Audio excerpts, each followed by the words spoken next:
Belagavi cyber police ಠಾಣೆಯಲ್ಲಿ ಒಂದು digital ಅರೆಸ್ಟ್ದು ಪ್ರಕರಣ ದಾಖಲು ಮಾಡಲಾಗಿದೆ. ಒಂದು ಸೀನಿಯರ್ ಸಿಟಿಸನ್ ಅವರಿಗೆ ಒಂದು ಸೈಬರ್ ಫ್ರಾಡ್ ವಿಕ್ಟಿಮ್ ಆಗಿದ್ದಾರೆ. ಅವರಿಗೆ ಯಾರೊಬ್ಬ ವ್ಯಕ್ತಿ, ನಾನು CBI ಡೈರೆಕ್ಟರ್ ಅಂತ ಮಾತಾಡ್ತಾ ಇದ್ದೀನಿ, ನಿಮ್ಮ ಅಕೌಂಟಿಂದ ಮನಿ ಲಾಂಡ್ರಿಂಗ್ ಆಗಿದೆ,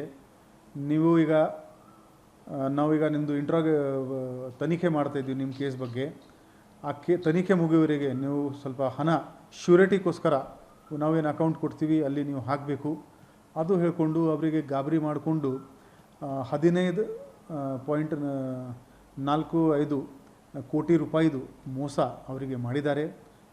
ಅವರಿಗೆ ಇವರು ವಿಡಿಯೋ ಕಾಲ್ ಮಾಡಿಕೊಂಡು, ನಾನು CBI ಡೈರೆಕ್ಟರ್ ಇದ್ದೀನಿ, ಪಕ್ಕದಲ್ಲಿ ಜಡ್ಜ್ ಕೂತಿದ್ದಾರೆ, ಇವರು ಹೈಕೋರ್ಟ್ ಜಡ್ಜ್ ಇದ್ದಾರೆ, ಸುಪ್ರೀಂ ಕೋರ್ಟ್ ಜಡ್ಜ್ ಇದ್ದಾರೆ, ಇವರು RBI ಅಧಿಕಾರಿ ಇದ್ದಾರೆ, ಈ ಥರ ಎಲ್ಲ ಡ್ರಾಮ್ಯಾಟೈಸೇಷನ್ ಮಾಡಿಕೊಂಡು ಗಾಬರಿ ಮಾಡಿಸಿದ್ದಾರೆ. ಮತ್ತು ನೀವು ನಿಮ್ಮ ಫ್ಯಾಮಿಲಿ ಮೆಂಬರ್ಗೆ ಹೇಳಿದರೆ ಅವರು ಕೂಡ ಇದರಲ್ಲಿ ಅರೆಸ್ಟ್ ಆಗಿಬಿಡ್ತಾರೆ. ಸೊ ದಯವಿಟ್ಟು ನಿಮ್ಮ ಫ್ಯಾಮಿಲಿ ಮೆಂಬರ್ಸ್ಗೆ ಯಾರಿಗೆ ಹೇಳಬೇಡಿ, ನಾವು ನಿಮ್ಮ ಪರವಾಗಿಯೇ ಇದ್ದೀವಿ, ನಮಗೆ ಗೊತ್ತು ನೀವು ರೆಸ್ಪೆಕ್ಟೆಡ್ ಬಿಸ್ನೆಸ್ ಮೆನ್ ಇದ್ದೀರಿ ಅಂತ ಈ ಥರ ಎಲ್ಲ ಕಥೆ ಕಟ್ಕೊಂಡು ಅವರಿಂದ 15 ಕೋಟಿದು ಮೋಸ ಮಾಡಿದ್ದಾರೆ.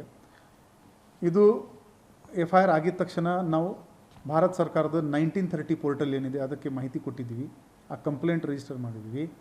ಅವರು ಆ ಬ್ಯಾಂಕ್ ಹಣ criminals layer by layer transfer ಮಾಡ್ತಾ ಹೋಗ್ತಾರೆ.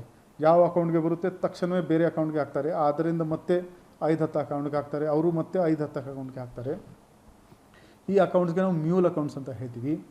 ಈ ಪ್ರಕರಣದಲ್ಲಿ 90 lakhs ಫ್ರೀಸ್ ಮಾಡೋಕ್ಕೆ ನಮಗೆ ಸಕ್ಸಸ್ ಸಿಕ್ಕಿದೆ. ಆದರೆ ಈ 90 lakhs 390 ಅಕೌಂಟ್ಗಳಲ್ಲಿ ಇದೆ.